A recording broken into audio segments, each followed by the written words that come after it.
මිනිස්සු ජීවත් වෙන්නේ Tamanට ඕන විදිහට නෙවෙයි. Tamanගේ ජීවිතේ නෙවෙයි ගෙවන්නේ. අනුන්ට ඕන විදිහට. එළියේ මිනිස්සුන්ට ඕන විදිහට. වාහනයක් ගන්න ගියාම එළියගෙන් අහනවා. ඒ අය කැමති වාහනේ තමයි ගන්න. ගෙයක් හදන්න ගියාම එළියගෙන් අහනවා. ඒ අයට කැමති විදිහට තමයි ගේ හදන්නේ. සමහර අය කසාද බඳින්න ගියාම එළියගෙන් අහනවා. අනිත් අයට ඕන විදිහට තමයි Taman කසාද බඳලා තියෙන්නේ. අවසානයේ Tamanගේ ජීවිතේ Tamanට නැති වෙලා. ඇත්තම කතාව තමයි මිනිස්සුන්ට ඕන විදිහට ජීවත් වෙන්න ගියොත් Tamanට Taman නැති වෙලා යනවා. එනිසා තමන්ගේ ජීවිතේ තමන්ට ජීවත් වෙන්න ඕනේ නම් ඒ කෙනාට කරන්න තියෙන එකම දේ තමයි කල්පනා කර කර හරි කමක් නැහැ. හරි දේ කරන්න.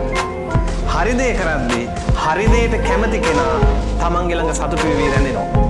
හරි දේට අකමැති කෙනා තමන්ගෙන් එළියට යනවා.